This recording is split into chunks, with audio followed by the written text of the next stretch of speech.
Dubbing అంటే డైరెక్ట్గా ఎవరైతే కెమెరా ముందు యాక్ట్ చేసే ఒక ఆర్టిస్ట్ ఉంటారో దాన్ని వాళ్ళు చేసిన యాక్టింగ్ని మన గొంతు ద్వారా మనం వాళ్ళ చేసిన యాక్టింగ్కి ప్రాణం పోయడం అనమాట. సో దాన్ని డబ్బింగ్ అని, దాని గురించి నాకున్న అవగాహన. ముందు డైరెక్ట్గా ఏదైనా మనం చేసిన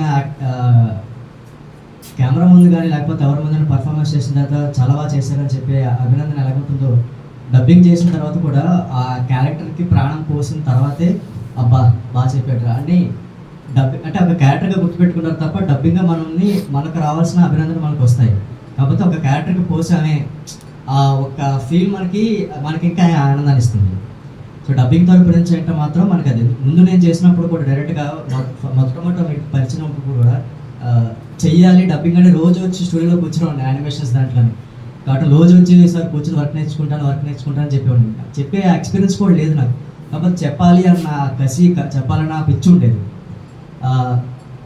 తర్వాత అవకాశాలు మీరే ఇప్పించారు. స్టార్టింగ్లో యానిమేషన్స్కి కానీ సీరియల్స్కి కూడా డైరెక్ట్గా స్టూడియో వాళ్ళు నాకు ఫోన్ చేశారు. ఇలాగ వినోద్ గారు మీ రిఫరెన్స్ ఇచ్చారు, ఒకసారి వస్తారా వాయిస్ టెస్ట్కి వాళ్ళకి.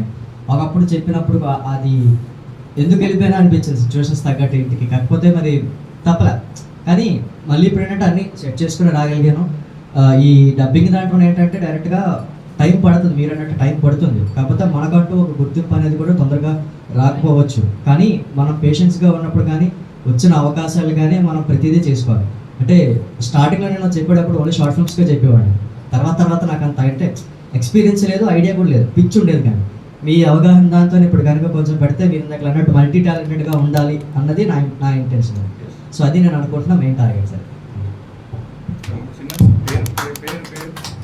నేను అప్పుడే 5 సంవత్సరాలు బిఫోరే మనం కోర్సులు లేక ముందు నుంచి మనం నేర్పించేవాడు. కాకపోతే అక్కడ ఏమైందంటే మనకు పిచ్చి లేపారు, అందుకని అది కట్ చేసేసి ఏం కాదు. ఇప్పుడు నేను అప్పటి నుంచి ఇదే వర్క్షాప్ కంటిన్యూ చేసి ఈరోజు కోర్సు 50,000 70,000 కదా. నేను కూడా బాధపడుతున్నాను నేను చూసి, కాబట్టి అది వదిలేసేయాలి. గత పేరు ఊరు సార్. నా పేరు శివరాజ్ సార్.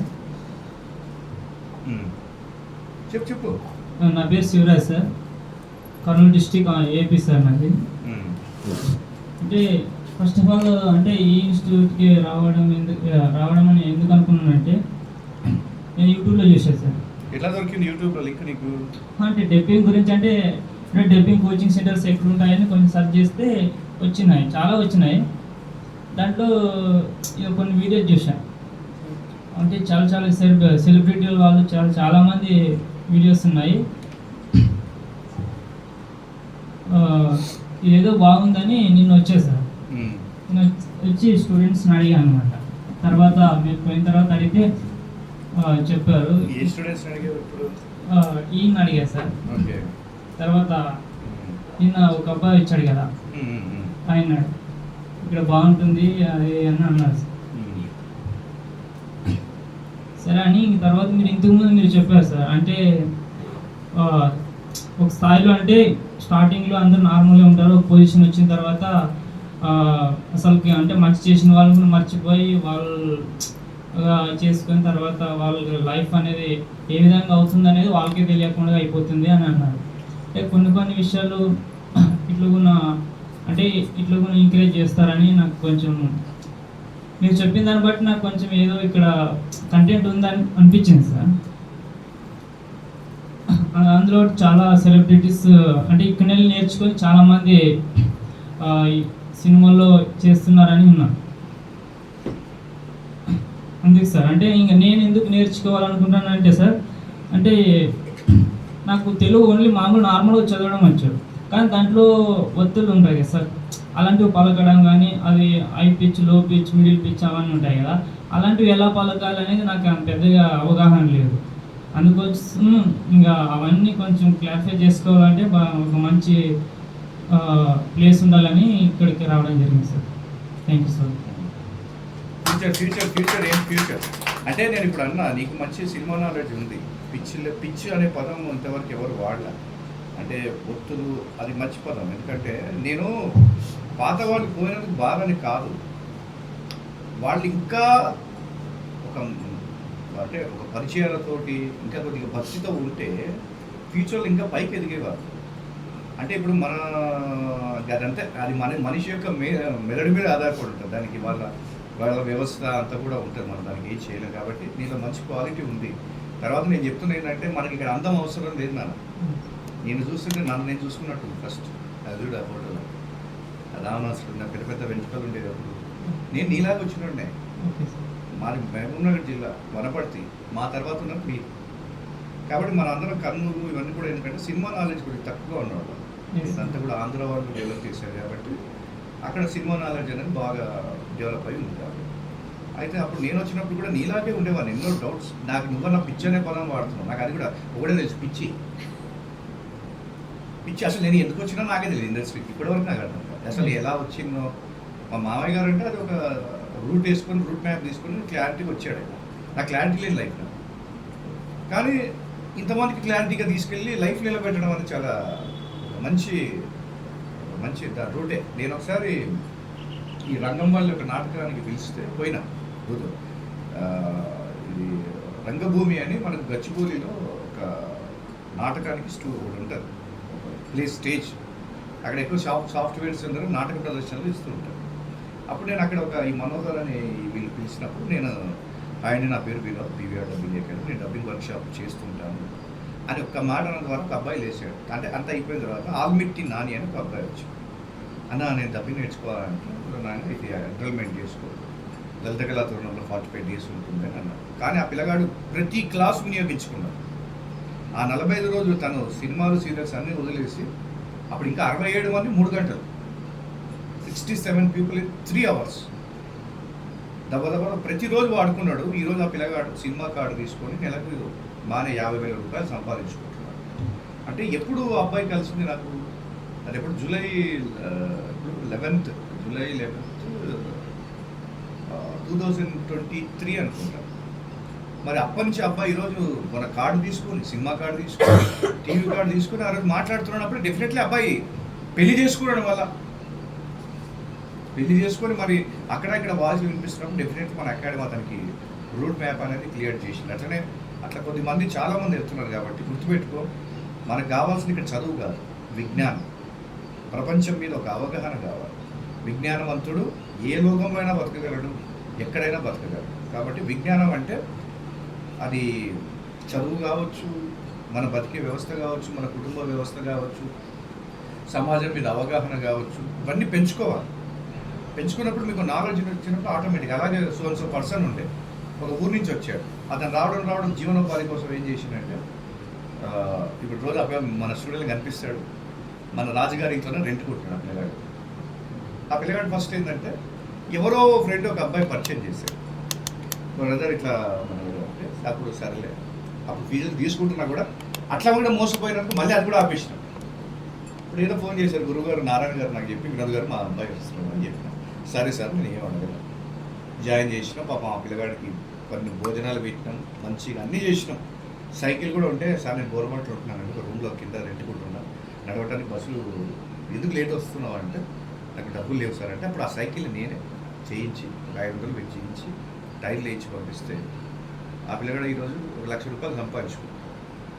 అతను ఏం చేసేవాడు, బస్సు దాని ఏమంటారు ఇప్పుడు కూకట్పల్లిలో ఇక్కడ పటాచులు స్టార్ట్ అయితే అందరిని ఎక్కించుకొని ఇక్కడ వరకు తీసుకొస్తారు. ఎల్బీ నగర్ వరకు ఒక వెహికల్ వస్తుంది, అక్కడ దిగేసి మళ్ళీ అతను ఇంటికి రావాలి.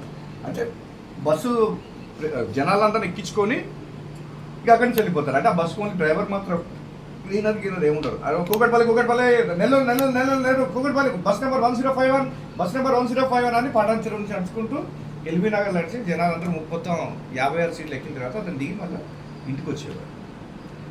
అలాంటి పిల్లగాడు. అంటే చూడండి, చదువు లేదు, ఇంగ్లీష్ రాదు, హిందీ రాదు, కేవలం అతనికి వచ్చింది తెలుగు భాష. అతను ఎలా పట్టుకున్నాడో అతను పట్టుకున్నాడు. అతను ఈరోజు ఏంటంటే బాబు ఒక ఇంటర్వ్యూ అంటే అన్న నేను బిజీ అనే పరిస్థితికి వచ్చాడు. ఏడ బిజీ రా, నువ్వు వేరే పని చేసుకుని లేదంటే డబ్బింగ్ ఉందా. అసలు డబ్బింగ్ అనే పదం నీకు కేవలం తెలుసు అంతే, కానీ దాంట్లో ఈరోజు నువ్వు సముద్రంలో ఈదుతున్నావు. కాబట్టి అలా ఎవరైనా డెవలప్ అవ్వడానికి అవకాశం ఉంది. దీనికి కావాల్సిన కేవలం పట్టుదల మాత్రమే. గుర్తుపెట్టుకోండి, ఐడెంటిఫికేషన్ మాత్రమే. పలానా వాళ్ళు ఉన్నాము, మేము ఇక్కడ శ్రవణ్ ఉన్నాడు, నారాయణ గారు ఉన్నారు, శ్రీలక్ష్మి ఉంది, గాయత్రి ఉంది, శ్రీనివాస్ ఉన్నాడు, నువ్వు ఉన్నావని ఒక గుర్తింపు తెచ్చుకుంటే చాలు, ఎవరైనా ఇక్కడ పని చేసుకోవచ్చు. ఈ ఆర్టిఫిషియల్ ఇంటెలిజెన్స్ ఇవన్నీ అంటున్నారు కదా, వదిలేసాడు. రైతు లేకుండా, రైతు అడుగు పడకుండా పంట పండడం కష్టం అండి, అర్థమైందా? అలాగే వాయిస్ ఆర్టిస్ట్ లేకుండా ఏ పని జరగడం కష్టం. ఆర్టిఫిషియల్ ఇంటెలిజెన్స్ అంటే అది కొన్ని కోట్ల రూపాయలు ఉన్న సినిమాకి మాత్రమే పాసిబిలిటీ. మరి కల్కి సినిమా ఎంత అండి? 1000 కోట్ల. అలాంటి సినిమాలకు మాత్రమే పాసిబుల్ అవుతుంది. మినిమం 500 crores సినిమాలకి పాసిబిలిటీ అవుతుంది, కానీ మనలాగా వచ్చే 10 కోట్లకి 20 కోట్ల సినిమాకి, కోటి రూపాయల సినిమాకి అవ్వదు. ఇంగ్లీష్ సినిమాలకి ఎక్కడ పాసిబుల్ అవుతుంది? అసలు ఇంగ్లీష్ సినిమాలు, మన అవతార్ సినిమా 6 కోట్లకు కొంటే 16 కోట్లు కలెక్షన్ చేసింది తెలుగు ఇండస్ట్రీ. కేవలం ఎవరి ద్వారా? వాయిస్ల ద్వారా మాత్రం. మరి దాన్ని మనం మోడిఫికేషన్ ఎట్లా తీస్తాం తెలుగులోకి? అది అవ్వడం కష్టం. కాబట్టి వాటి గురించి మనిషి సాంకేతిక విజ్ఞానం ఎంత పెరిగినా మనిషి విజ్ఞానం అంతకంటే తెలివితేటలతో కూడుకున్నాం. దాన్ని తయారు చేయాలి కదా. కాబట్టి గుర్తుపెట్టుకోండి, ప్రయత్నించండి. కాబట్టి ఇన్ ఫ్యూచర్లో మరి నువ్వు ఎలా వెళ్ళాలి? ఇక్కడ అందరూ కూడా ఎలా ఫెయిల్యూర్ అవుతారంటే, కోర్స్ అనేది కోర్స్ లాగానే ఉంటుంది. నువ్వు చిన్నప్పటి చదువుకుని వచ్చి ఇంటర్మీడియట్ చేసినావా? ఏం కోర్స్ చేసినావు?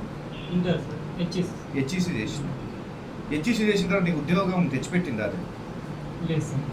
మరి నన్ను ఎట్లా అవకాశాలు తెచ్చిపెట్టమంటున్నారు? నేను చెప్తున్నా, 2 సంవత్సరాలు చేసిన కోర్సే మనకు ఉద్యోగాలు తెచ్చిపెట్టలేని పొజిషన్లో ఉంటే 2 నెలలు నేర్చుకున్న కోర్సు నేను మీకు ఎట్లా అవకాశాలు ఇప్పించాలి? లాజికల్గా చెప్తున్నా. అంటే చాలా మంది ఈ క్వశ్చన్, మాకు అవకాశాలు ఇప్పించలేదు, నేను ఎందుకు ఇప్పిస్తా? ఒక అప్లికేషన్ ఉంది, అప్లికేషన్ సైన్ కాబట్టి ఇదంతా కూడా ఒక వ్యవస్థ నడుస్తుంది. ఆ వ్యవస్థలాగా ఉండకండి దయచేసి.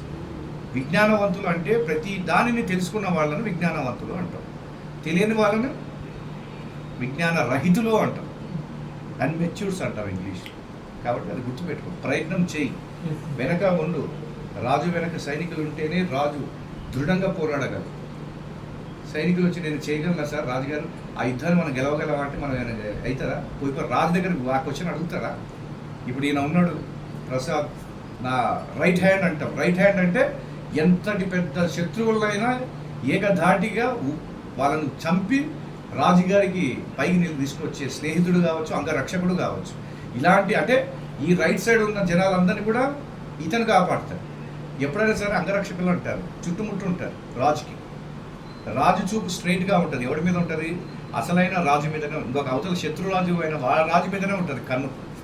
అర్థమైందా? కాబట్టి ఈ కుడి భుజమే వచ్చి రాజుగారు మనం యుద్ధం గెలుస్తారా అని ఒక్క క్వశ్చన్ అడిగిందంటే రాజు డీలా పడతాడా లేదా?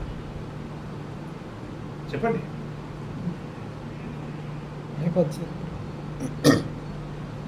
అర్థం కాదు, వాడికి కంటకి నీళ్ళు వస్తాయి.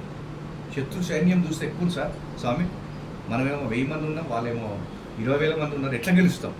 వీడు కనుక మనం వెళ్దాం సార్, రాజుగారు మీరు అడిగేది ముందుకు పదండి అంటే 20,000 మంది కాదు, ఇంకొక 2 లక్షల మంది ఉన్నా వీడు చెప్పిన సాహసానికి, ధైర్యానికి ఇచ్చిన సాహసానికి రాజు ముందుకు వెళ్తాడు కదా.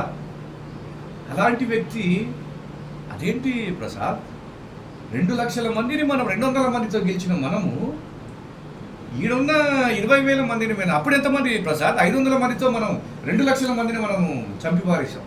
ఈరోజు మనం 1000 మంది ఉన్నాం, వాళ్ళు ఎంతమంది ఉన్నారు? 2,000 మంది ఉన్నారు. 20,000 మంది మనం సాధించలేమా? కాబట్టి ఈ ప్రసాద్ వచ్చిన అంగరక్షకుడు వచ్చి నేను అవుతుందా అంటే రాజు డీలా పడిపోతాడు.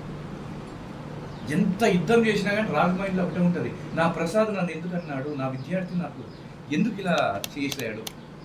కాబట్టి మీరు అంగరక్షకుడిలా పోరాడండి తప్ప డీలా పడకండి. రాజ్యాలు పతనమైన ఎక్కడ తెలుసా? సరైన ప్లానింగ్ లేకపోవటం వల్లనే, గుర్తుపెట్టుకోండి. కాబట్టి సరైన దృఢత్వంగా వెళ్ళగలిగితే ప్రతి రాజ్యం సుస్థిరం, ప్రతి కళాకారుడు సుస్థిరంగా ఉండిపోతాడు. నేను ఎంతో మందికి చెప్పిన, నాకు ఇక్కడ ఏమైందంటే ఒక మంచి వక్తగా తయారైపోయినా, రకరకాలైన పీపుల్ కనపడడం వల్ల మంచి నన్ను నేను పాలిష్ చేసుకున్నాను. అసలు ఎంత మంచిగా మాట్లాడగలుగుతున్నా అంటే నాకు క్లారిటీ వచ్చేసింది.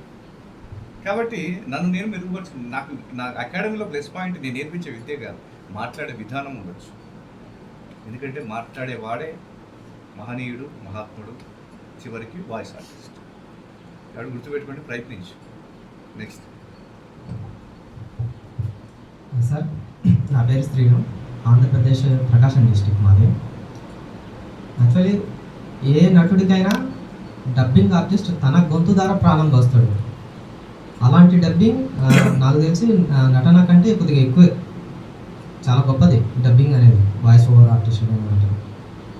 అలాంటి డబ్బింగ్ కెరీర్ని ఎలా మొదలు పెట్టాలి, డబ్బింగ్ ఎలా చెప్పాలి అనుకుంటున్నప్పుడు అంటే డబ్బింగ్ నాకు చాలా ఇష్టం. అదృష్టవశాత్తు పీవీఆర్ డబ్బింగ్ అకాడమీకి రావడం జరిగింది. మీరు బాగా చెప్పడం, పదాలు ఎలా పలకాలి, అచ్చులు హల్లులు ఎలా పలకాలి, డబ్బింగ్ ఆర్టిస్టు మోడ్యులేషన్స్ ఏంటిది, మోడ్యులేషన్స్ ఏ రకంగా చెప్పాలి, డబ్బింగ్ ఆర్టిస్ట్కి ఉండాల్సిన లక్షణాలు ఏంటి, ఇలా చాలా స్పష్టంగా చెప్తూ మమ్మల్ని ముందుకు తీసుకెళ్తున్నారు. అది చాలా సంతోషం. మేము ఇంకా ముందుకు వెళ్ళాలనుకుంటున్నాం మీ ఆధ్వర్యంలో, మీరు చెప్పిన బాటలో అలా ముందుకెళ్తూ ఎన్నో సాధించాలని మేము చాలా తపంతో ఉన్నాం. నా అదృష్టవశాత్తు ఇక్కడికి రావడం జరిగింది. నిజం చెప్పాలంటే మీ విద్యార్థిని కావడం చాలా అదృష్టం నాకు. ఇలా నేను ముందుకెళ్తూ ఎన్నో సాధించాలని మీరు చెప్పిన దారిలో పోతూ మనస్ఫూర్తిగా కోరుకుంటున్నాను సార్. తప్పకుండా వెళ్తాను, మీరు చెప్పినట్టు చేస్తాను. చాలా అంతే, మీరు చెప్పిన దారిలో పోవడమే ఇంకా అంతే పోవడమే. నేనేమో నాకు దారి లేదు, గమ్యం లేదు. పాఠశాల నేనే నాకే గమ్యం లేదు, వెళ్ళిపోతూనే ఉండాలి. గమ్యం అనేది కనిపిస్తే మన లైఫ్ ఎండ్ అయినట్టే, గుర్తుపెట్టుకోండి. ప్రతి మనిషి జీవితానికి గమ్యం కనిపించకూడదు. అంటే ఇదేనా నా గమ్యం అనకూడదు. అందుకే సమస్యలు అనేవి అతన్ని చుట్టుముట్టాలి. గమ్యం అంటే చివరి మనిషి ఏంటి, ఒక ఇల్లు, అకౌంట్లో కోట్ల రూపాయలు, ఇంటి ముందర కారు, కుక్కలు, ఇంటి నిండా మనుషులు, పెళ్ళాంకి బంగారం, కూతురికి అల్లుడు, కొడుకుకి కోడలు, జాబులు, ఉద్యోగాలు. అక్కడితో ఎండ్ అయిందనుకో, వాడు అయిందనుకో జీవితం చచ్చిపోతాడు. నేను చచ్చిపోతాడు. ఎందుకు గమ్యం కనిపించింది అనుకో ఎండ్ అయిపోతాడు. కానీ అక్కడ ఏమైతే దేవుడు విచిత్రమైన ఆట తెలుగు సీరియల్లా మొదలు పెడతాడు. కోడలు ప్రాబ్లం, లేకపోతే కూతురు మూడు ప్రాబ్లం. కాబట్టి అక్కడి నుంచి వీడి గమ్యం మళ్ళీ కొత్తగా మొదలవుతుంది. అరే నేను ఇట్లా అయిపోయాను అనుకున్నాను, మళ్ళీ కొత్తగా మొదలైందని మళ్ళీ వాడు కొత్తగా మళ్ళీ జీవితాన్ని మొదలు పెట్టాల్సి వస్తుంది. కాబట్టి దేవుడు చాలా అద్భుతమైన డైరెక్టర్. కనుక గమ్యం మీకు కనిపించిందా, వాడు అవుటే అంతే. గమ్యం కనిపించినా, దేవుడు మీకు కనిపించినా మీరు అవుట్. మీకు చెప్పాలంటే ఉదాహరణకి దయ్యమే మంచిది కనిపించినా కూడా క్లారిటీగా ఉంటుంది. దయ్యాన్ని దేవుని ప్రకాశాన్ని మీరు చూడలేరు, తెలుసా, తట్టుకోలేరు. ఆ ప్రకాశానికి బూడిదైపోతారు.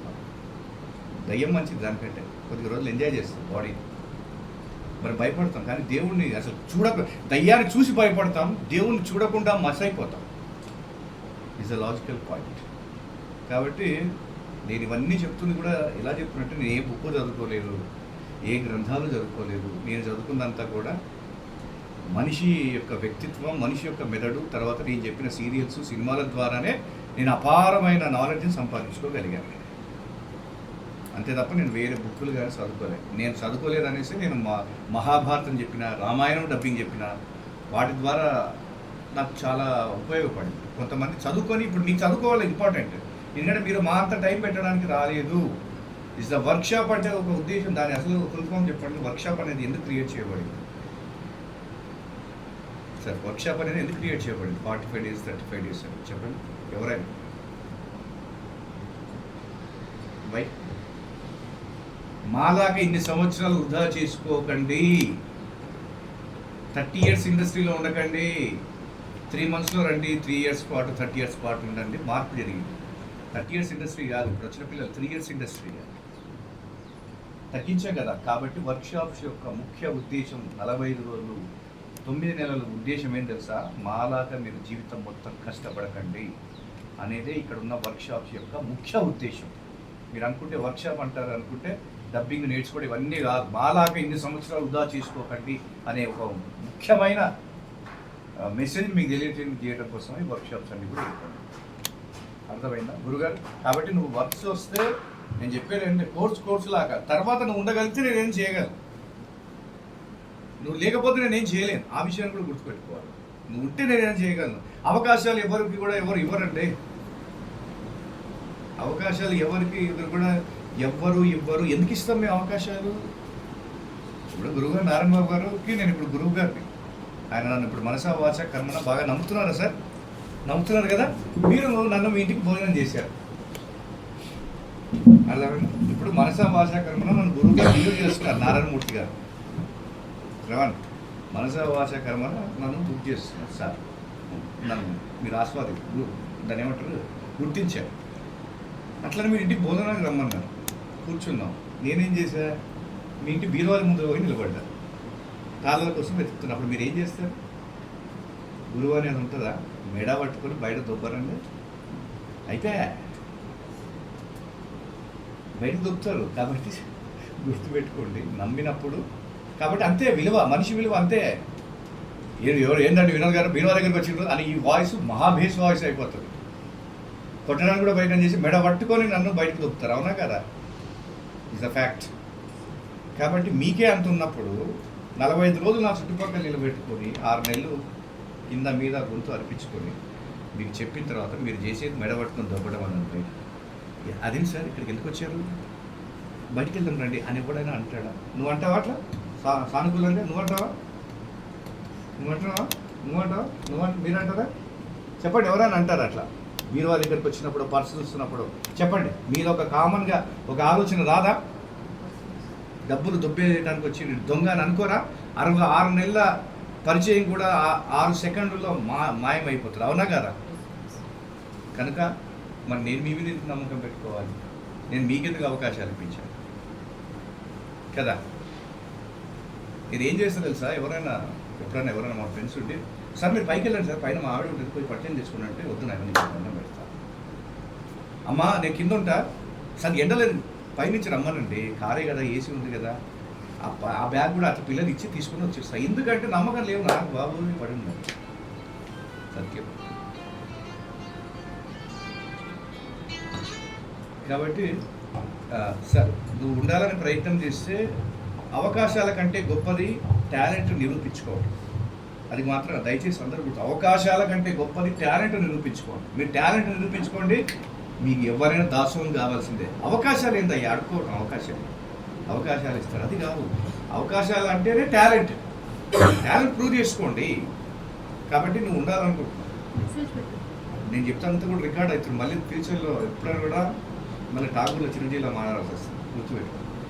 సరే, అంటే నేను ఇప్పుడు మాట్లాడుతున్నానంటే ఫ్యూచర్ ఏంటి అని మీ నుంచి నాకు క్లారిటీ వస్తే నేను క్లాసులో అంత అద్భుతంగా చెప్పగలను. ఫ్యూచర్ ఏంటి లేదు, ఫ్యూచర్ నాకు లేదు అని అనుకుంటే ఆ క్లాస్ వేరే అనుకుంటా.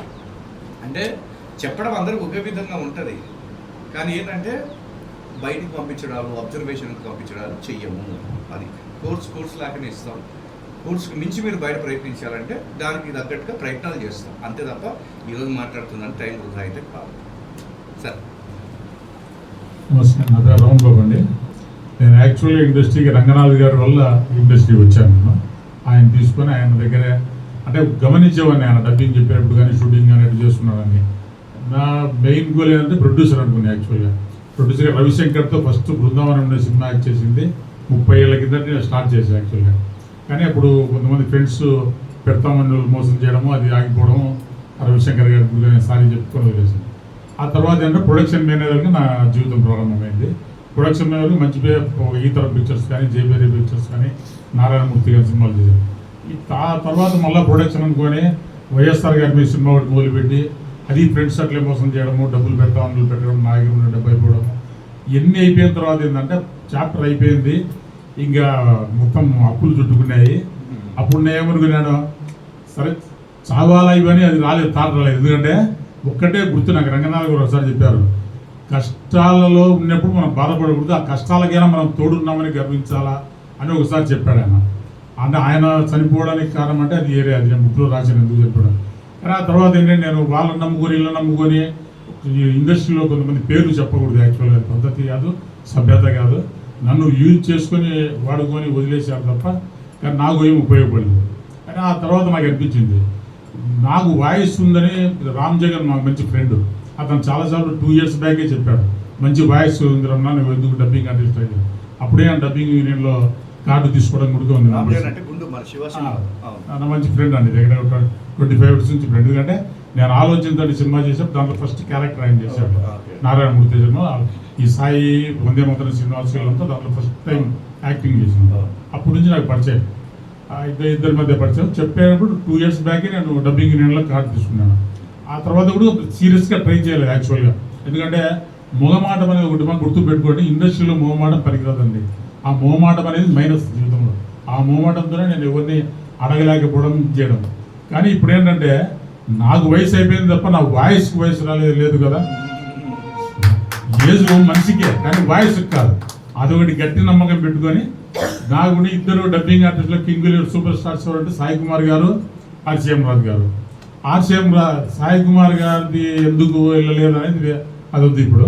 కానీ ఆర్సీఎం గారిని కలిస్తే చెప్పాడు వాయిస్ మీది ఈ మధ్య సుమన్ గారికి నేను చెప్పి ఒకటి మ్యాటర్ చెప్పిస్తా అంటే అప్పుడు అప్రిషియేట్ చేశారు. మంచి వాయిస్ రణవ్ గారు, మీరు తెలుసు నాకు చాలా ఏళ్ళ నుంచి, కానీ పరిచయం లేదు, ముగ్గు పరిచయం. అప్పుడు చెప్తే ఆయన చెప్పడం ఏంటంటే టెక్నికల్గా నాకు ఎటువంటి జీరో, టెక్నికల్గా నాలెడ్జ్ లేదు, వాయిస్ చెప్తాను తప్ప. ఇప్పుడు నేనేమైనా వీడియోలు చేసినప్పుడుగా మా అమ్మాయి వీడియోలు సెట్ చేస్తాను తప్ప ఓన్లీ వాయిస్ చెప్పడం వరకే నాకు ప్రయాణం. అందువల్ల ఆర్సీఎం రాజు గారు చెప్పారు ఇట్లా మీరు మంచి వాయిస్ అండి కానీ టెక్నికల్గా నేర్చుకున్నారంటే కొంచెం మీరు ప్రిపేర్ అయ్యడానికి బాగుంది అని అప్పుడు వినోద్ గారిని సెర్చ్ ఇచ్చారు. ఇట్లా నాంపల్లిలో క్లాస్ చెబుతున్నాడు మీకు అమౌంట్లో అది దానికి అంత పర్వతపడింది. ఆయన మంచి మనిషిని అంటే ఒక మంచి మనిషి ఇంకో మంచి మనిషిని ప్రిపేర్ చేస్తారు తప్ప విధవం ప్రిపేర్ చేయాలి. అదొకటి గట్టి నమ్మకం నాకు. ఎందుకంటే రంగనాథ్ గారు నన్ను చేసినప్పుడు ఇప్పుడు మురళీమోహన్ గారికే చెప్పాడు, మురళీమోహన్ గారు ఈతరం బాబురావు గారికి చెప్పాడు. మంచి ఎప్పటికైనా ఒక మంచి మనము ఎక్కడ ఏ నూట్లో ఉంటామో అక్కడే ఆది మనం మురికెంపులో ఉంటే మురికి నీరే వస్తుంది. మనం మంచిలో ఉన్నప్పుడు మంచి వాళ్ళని పరిచయం చేస్తారు.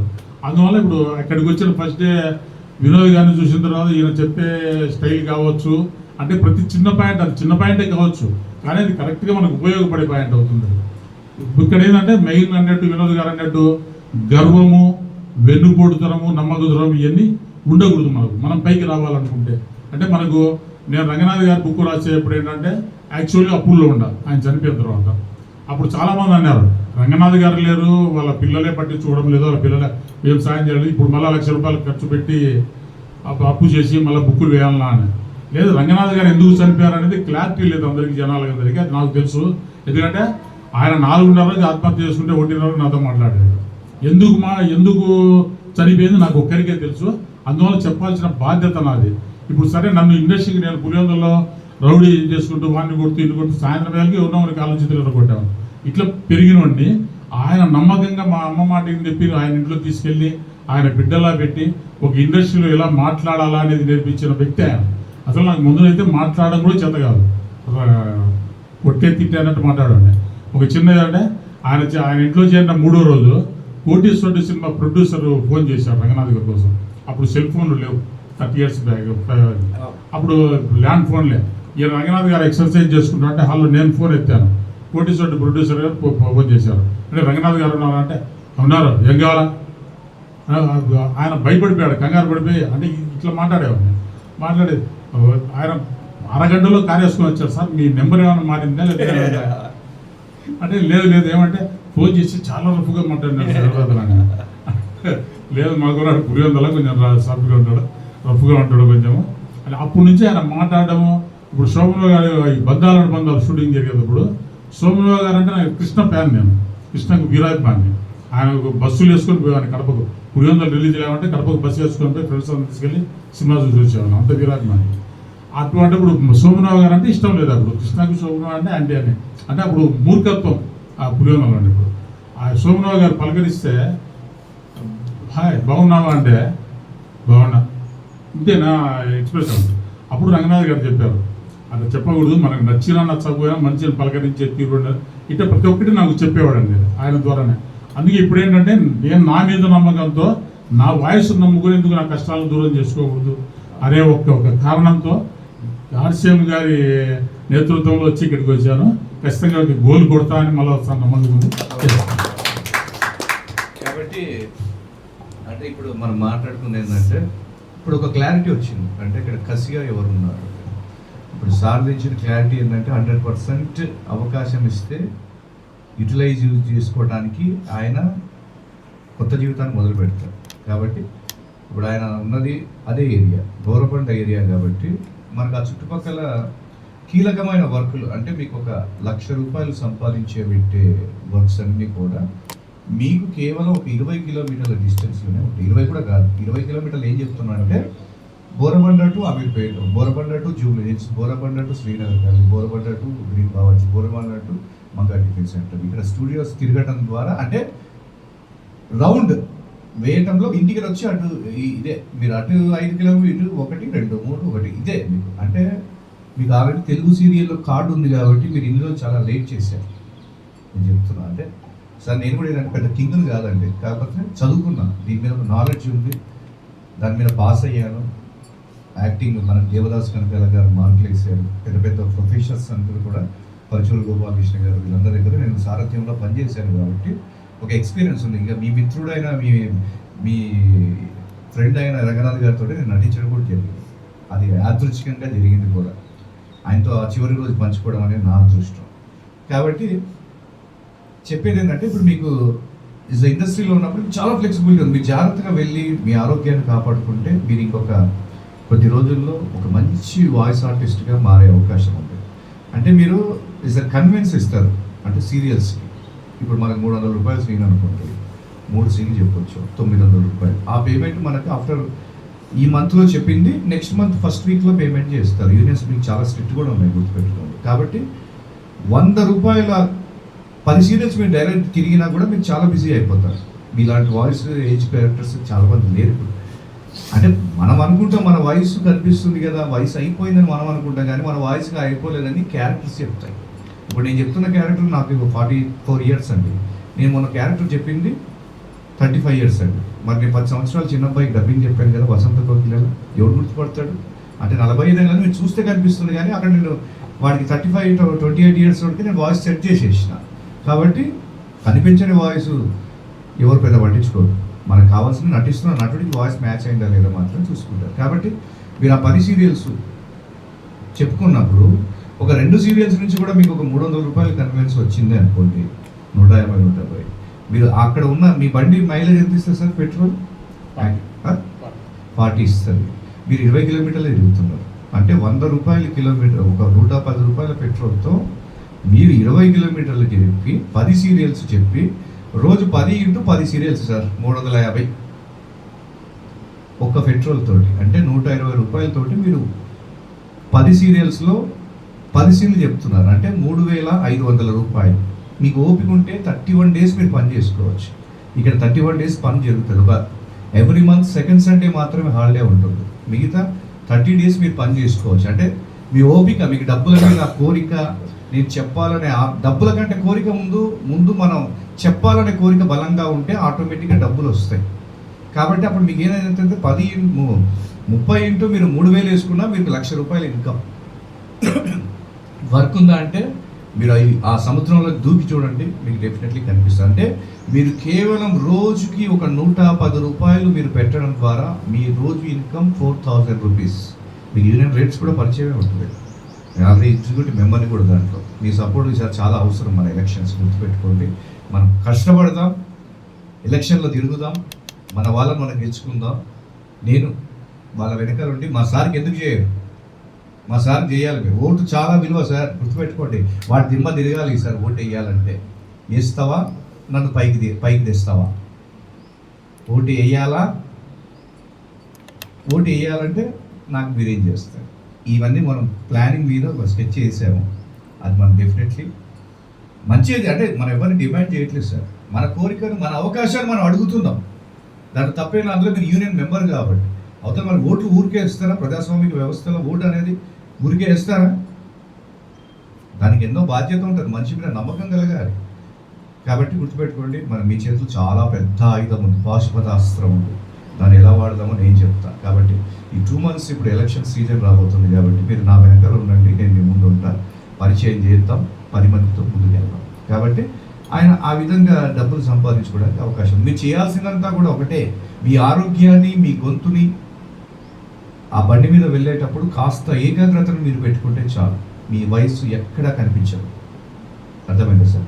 కాబట్టి మీలాంటి ఏజ్ గ్రూప్ వాళ్ళు లేరు కాబట్టి, అలాంటి బేస్ వాయిస్ లేదు కాబట్టి పేమెంట్ కూడా ఎక్కువ వస్తుంది, మిమ్మల్ని అద్దుకుపోతారు గద్దలాగా. కాకపోతే రాబోయే కాలం కోసం ఈ కాలాన్ని మీరు సద్వినియోగం చేసుకుంటే రాబోయే కాలం మొత్తం మీకు ఉపయోగపడుతుంది.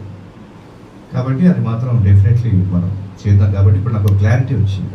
ఆ క్లారిటీ ద్వారా నాకు ఏమవుతుందంటే, ఈ క్లారిటీ నా మైండ్లో ఉండిపోతుంది. 45 రోజులు లేకపోతే మీరు జర్నీ చేసినంత కాలం ఇది నా మైండ్లో ఉంటుంది. దీనికి మీరేంటంటే రెగ్యులారిటీగా ఉండి మనం చెబుతున్నవన్నీ కూడా వింటూ ఉండి వాటిని అద్భుతంగా ప్రజెంటేషన్ చేయగలిగితే మాత్రం ప్రయత్నం డెఫినెట్లీ చేస్తాం. అంటే ఈ నలుగురు ఉన్నారు, 1 2 3 ఈ ముగ్గురు ఉన్న 6 మంది, ఎంతమంది 7 మంది ఉన్నారు. 7 మందిలో ఒక ముగ్గురికి క్లారిటీ లేకపోతే మిగతా నలుగురు అదే క్లారిటీ ఉంటే వాళ్ళ మీద ఫోకస్ చేస్తాం. ఇదే సక్సెస్. ఎందుకంటే వీళ్ళు ఈ నలుగురు వస్తూ పోతూ ఒక ఇన్ కమ్యూనికేషన్ ఉండదు, రారు, రేపు వస్తున్నాం, ఈరోజు రారు, రేపు వస్తారు, ఎల్లుండి వస్తే ఆవులుండి రారు, ఈరోజు రారు, నాకు కాలు నొప్పి, ఆ నొప్పి, ఈ నొప్పి, కూరగాయలు కొనాలి, పండుగలు, పబ్బాలు, సావులు, దినాలు అన్నీ నాకు ఉంటాయి. మేము కూడా మనుషులమే, మేము ఒక్కటే అనాథ పిల్లలం కాదు, మేము కూడా మాకు ఫుల్ కాందాని, హైదరాబాద్ నిండా కాందాని, మరి తెలంగాణలో రాజులో మొత్తం మస్తు మంది కాందాని. ఆర్సింరాజు గారు ఫోన్లో తీస్తే హైదరాబాద్లోనే మా ఫ్యామిలీ మెంబర్స్ 2000 నుంచి 3000 మంది ఉన్నారు. అర్థమైందా? మీ అందరికంటే ఎక్కువ. ఎందుకంటే మాది ఇక్కడే పక్కలే కదా ఊరు, 150 కిలోమీటర్లు. ఎంత పెద్ద కాందాన్ని మీద ఎవ్వరు కలవు. కాబట్టి ఇవన్నీ ఎప్పుడైతే మీరు పండగ అవి అన్నట్టు ఏమవుతుందంటే, ఇంకోటి నాకు మెయిన్గా ఇంట్లో సమస్యలు నేనేం చేయలేదంటే, సార్ కూడా మా ఆవిడ ఇట్లా అంటుందంటే నా మైండ్కి ఆగిపోతుంది. ఈడ ఏది అంగరక్షకుడు అడిగిన క్వశ్చనే మా ఆవిడ అనుకుంటే అయిపోయింది, అని ఏం చేయలేదు. మా ఆవిడ రాజుగారు ఇంతమంది ఉన్నారు, మరి యుద్ధానికి పోతే ప్రాణాపాయమేమో, రాజుగారిని పంపించండి అని కనుక అని మా భార్య అనిందండి. ఇప్పుడు నేను ఏం చేయాలి అని ఇటుపక్కల మంత్రి, ఇటుపక్కల అవునండి మా కొడుకు కూడా రావద్దంటున్నాను ఈమె అనేది. అప్పుడు ఏం చేస్తాడు, నువ్వు నీ పిల్లల్ని చూసుకోపో, నువ్వు నీ కొడుకుని చూసుకోపో అని నేను పోయి యుద్ధం చేసి సక్సెస్ అయ్యాను అనుకోండి, ఎరిపప్పలు ఎవరైతారు, ఇద్దరు అవుతారు. కాబట్టి అలానే జరుగుతూ ఉంది. అలా కాదని ముందుకెళ్ళిన వాళ్ళు సక్సెస్ అవుతూనే ఉంటారు. దాంతో ఎక్కువ రోజులు కూడా ఉండమని చెప్పట్లేదు. మీకు కమ్యూనికేషన్ కావాలి కదా, కమ్యూనికేషన్ కోసం పోరాడండి, నడుచాలి అంతే. అర్థమైందా? మన్యం వీరులు అల్లూరి సీతారామరాజు గారు ఆయుధాలు లేకుండా కూడా బ్రిటిష్ వాళ్ళను గడగడలాడించిన వ్యక్తి. కేవలం వాళ్ళకు వచ్చిన విలువిద్యలతోటి మాత్రమే. అప్పటికి గన్స్ చాలా పవర్ఫుల్గా ఉన్నా కూడా వాళ్ళు భయపడిచ్చాడు మన్యం ద్వారా. కాబట్టి గుర్తుపెట్టుకుని మనం కూడా అలా పోరాడతాం. దేనికోసం పోరాడుతున్నాం? మన ఒక దేశం కోసం కాదు, ఒక రాజ్యాంగం కోసం కాదు, ఒక ఏదో సాధించాలని కూడా కాదు, మన జీవితాలను మనం బాగుపరచుకోవడం అనేది కూడా మీకు లేకపోతే దాన్ని ఎవరు ఏం చేయలేదు. అర్థమైందా? ఫస్ట్ ఆఫ్ ఆల్ నేను ఇంత మాట్లాడుతున్నందుకు కారణం మొట్టమొదటిగా చెప్పాలంటే, నా తల్లిదండ్రుల కంటే గొప్పోళ్ళు ఎవరంటే నా గురువు. వాళ్ళకి నేను ఎప్పుడు కూడా మర్చిపోలేదు జీవితం. ఎందుకంటే వాళ్ళని ఎంకరేజ్మెంట్ చేసే పద్ధతి అది. ఎప్పుడు చూసినా నేను ఏదో ఆలోచిస్తూ ఉండేవాడిని, ఒక కవిలాగా, ఒక విప్లవవాదిలాగా, ఒక తీవ్రవాదిలాగా ఏదో నువ్వు ఆలోచిస్తున్నావు అంటే, చిరంజీవి గారు ఎలా పైకి వెళ్ళారు, విజయదేవన్ కూడా పైకి ఎలా వచ్చాడు, వీళ్ళు ఎందుకు పైకి రాలేకపోతున్నాడు, ఇదే క్వశ్చన్ తప్ప వేరే క్వశ్చన్ నాకు లేకుంటే ఎప్పుడు కూడా. అరే 2 అవుతుంది, ఏముంది సార్, తర్వాత 3 తర్వాత వింటాం, నేను ఎట్లా అరే ఆపురా, అవుతావురా, నువ్వు సాధిస్తావురా అనే ఇంటెన్షన్లో వాళ్ళకి కలిగించాను. కాబట్టి నేను ఈరోజు ఒక 1000 మంది గురువులు మాట్లాడుతున్నది ఈరోజు మీకు నేను చెప్తున్న క్లాస్ అంతే తప్ప నేను ఇండివిజువల్గా చెప్పట్లేదు. కాబట్టి దయచేసి ఈరోజు ఏంటంటే ఈ క్లాస్ని అంటే ఇక్కడితో ఇంకా ఎక్కువ రోజులు మనం మాట్లాడుకోవడం అనేది కొనసాగదు. కాబట్టి ఈరోజు అందరూ కలిసారు కాబట్టి మనం వెళ్ళి రావాలి. ఫస్ట్ ఆఫ్ ఆల్ మేడం ఒకసారి అందరూ క్లాస్ కొట్టాలి. వాయిస్ టెస్ట్కి వెళ్ళొచ్చారు. వాయిస్ ఏం జరిగింది మేడం? ఒకటే గుర్తుపెట్టుకోండి, యాజ్ అ సక్సెస్ ఎప్పుడు వస్తుంది అంటే, ఎప్పుడు వస్తుంది శ్రీనివాస్? మనం ఫెయిల్ అయినప్పుడు. సక్సెస్ ఎప్పుడు వస్తుందంటే మనం ఫెయిల్ అయినప్పుడే వస్తుంది. ఇదే ఈ పర్సనాలిటీ. ఇది 6 అడుగుల రాజ్యాంగం. మా మామయ్య గారు ఆయన గారు నేను ఇంకా ఓన్లీ కష్టపడతాను. నేను ఫెయిల్ అయినందుకు ఆయన ఏకంగా తిట్టారు, ఆయన ఏకంగా. కాబట్టి సామ్రాట్ అయ్యాడు ఆయన. నేను అందుకే గర్వంగా పిలుచుకుంటా, స్వర సామ్రాట్ నేను పేరు పెట్టుకున్నా. ఆ పేరు కంట్లోకి వెళ్ళి నీళ్ళు వచ్చింది ఆయనకి. అర్థమైందా? కాబట్టి సక్సెస్ అనేది ఫెయిల్యూర్ అయినప్పుడే వస్తుంది. మీరు వినాల్సింది సక్సెస్ స్టోరీస్ కాదు, ఫెయిల్యూర్ స్టోరీస్. అదే మీ సక్సెస్ మొదలుపెడతాయి. ఎప్పుడైతే మీరు ఆడిషన్కి వాయిస్ టెస్ట్కి వెళ్ళినప్పుడు ఫెయిల్ అవుతారు. మా మిస్సెస్లో కూడా నేను అదే చూసిన, మన వాయిస్ టెస్ట్ తీసుకెళ్తే ఫెయిల్ అయిపోయింది. ఎట్లా ఫెయిల్ అయినా అట్లా అయింది, వాడి ఓపిక లేదు, అది లేదు, ఇది లేదు, అది లేదు అంటున్నాడు. అది కాదు, అది వాడి ఇష్టం అండి. అది వాడి ఇష్టం, వాడి ప్రాజెక్ట్ వాడి ఇష్టం. ఇప్పుడు మన ప్రాజెక్ట్ కాబట్టి మన ఫ్రెండ్స్ ఎవరైనా ఉంటారు, ప్లీజ్ సార్ చెప్తారా చెప్పించుకుంటాం. లేదా ఆ హవర్కి నేను డబ్బులు కడతాను, నా తిప్పలు పడి నేను చెప్పించుకుంటాను. వాడికి ఇంట్రెస్ట్ లేదు భయ్, నేనేం చేస్తా? వాడికి ఇంట్రెస్ట్ లేదు. అంటే ఇప్పుడు మేడం వచ్చారు, మేడం వాయిస్ షూట్ అయ్యింది, కాకపోతే ఏంటంటే వాడికి కావాల్సిన అవుట్పుట్ ఏదో. ఇప్పుడు నాకు మంచిగా ఇప్పుడు మాట్లాడుతున్నా, నాకు మా ఆవిడ మంచిగా ఆవడాలు పప్పు అన్నీ చేసి పంపిస్తాను, కానీ నాకు నచ్చ శాఖ మాంసాహారం తినాలి నాకు కోరిక అనిపిస్తుంది. అప్పుడు నేనేం చేస్తా? మాంసాహారాన్ని తింటా. కాబట్టి నాకు నచ్చింది నేను చేస్తాను. వినాయక పండుగ రోజు నేను మటన్ తింటా అంటే కుదరదు. శబరిమల నేను కోడి కోస్తా అంటే కాదు, ప్రకృతి విరుద్ధం అది.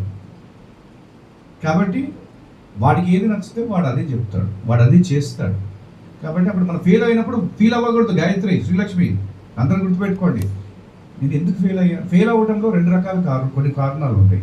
డైరెక్టర్ చాయిస్ ఉంటుందని మీరు అర్థం చేసుకోవాలి, ప్రొడ్యూసర్ పాయింట్ ఆఫ్ వ్యూ ఉంటుందని మీరు అర్థం చేసుకోవాలి, సౌండ్ ఇంజనీర్ వాడు ఏ విధంగా ఆలోచిస్తున్నాడో మనం ఆలోచించాల్సిన అవసరం ఉంటుంది. మనం ఫెయిల్ అయినామని కాదు, అసలు వాళ్ళ మెదడులోకి మనం దూరగలమా? నేను కూడా మీలాగే ఒకప్పుడు ఒక సినిమా ఫస్ట్ కార్డ్ తీసుకున్నా, సినిమాకి వెళ్ళి చూస్తే ఇక్కడ పక్కన సీనియర్స్ అందరూ ఉన్నారు. నన్ను ఎందుకురా వినిపించింది, ఇంత పెద్ద సీనియర్స్ ఒకడే నంది అవార్డు తీసుకున్నాడు. ఒక పక్కన సరదాగా సాయి కుమార్ గారు, అయ్యా నా బస్ ఎక్కడ అయ్యా అనుకున్నా రోజు అట్లా.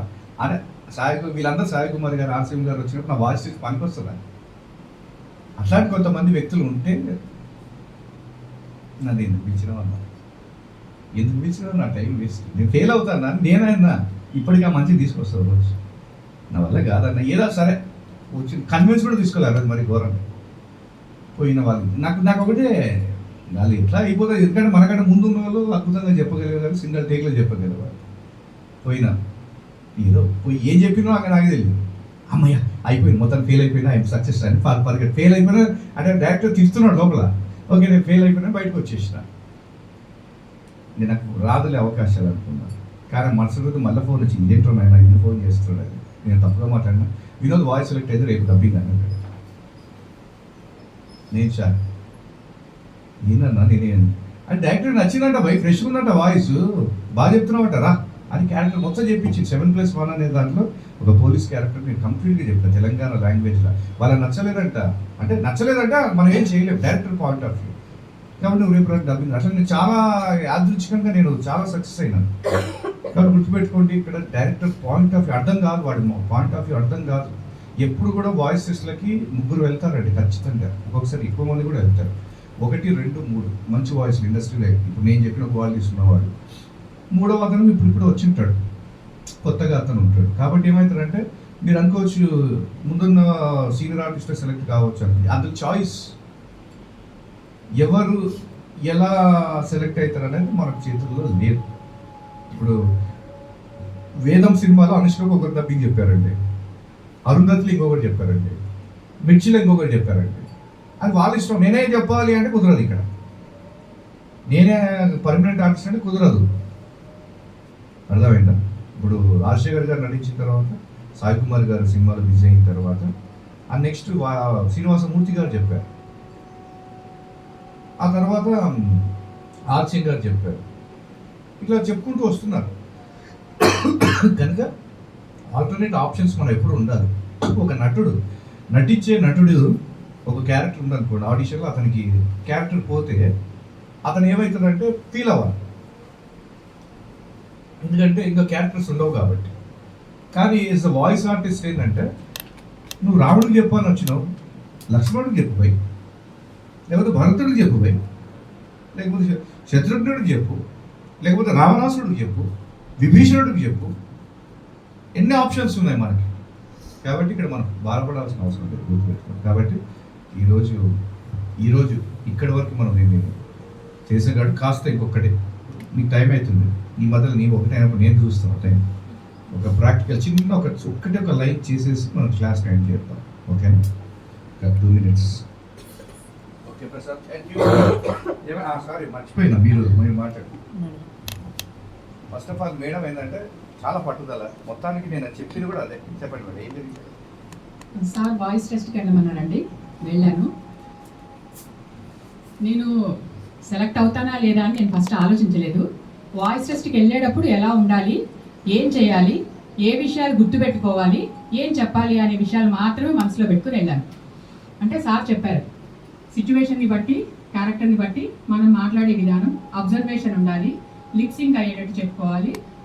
తర్వాత మనం ఒకవేళ గట్టిగా అరిచే అరుపులు ఒకవేళ సీన్ ఇస్తే రికార్డుకి కొంచెం అంటే మైక్ కాస్త వెనక్కి వెళ్ళి చెప్పాలి. ఇంకేదైనా ఉండేటట్టుంటే కొంచెం నవరసాల్లో ఏదో ఒక నవరసం అయితే అందులో ఖచ్చితంగా వాళ్ళు వాళ్ళ మొహాల్లో పలుకుతాయి. అదే రసమో చూసుకుని అది చెప్పాలి అని చెప్పారు. నాకు ఇవాళ ఏమనిపించిందంటే, నేను ఎప్పుడు సార్ చెప్పే ప్రతి వాల్యుబుల్ మాట నా చిన్న డైరీలో రాసుకొని నేను అది ఎప్పుడు రోజు చదువుతూనే ఉంటాను. అది చూసుకొని ముందు నేను చూసుకొని ధైర్యంగా వెళ్ళాలి, చెప్పాలి అనుకుని వెళ్ళి చెప్పేశాను. అందులో ఏంటంటే చిన్న లైన్ ఇచ్చారంతే, విజయ్ నువ్వు దేవుడి గురించి ఏం ఆలోచిస్తున్నావు, నువ్వు దేవుణ్ణి దేవుణ్ణి ఏం పూజిస్తున్నావు, ఏం ఆలోచిస్తున్నావు అనే డైలాగ్ లాగా ఉంది. అది ఆ మాట మేడం చెప్పారు, నేను చెప్పాను.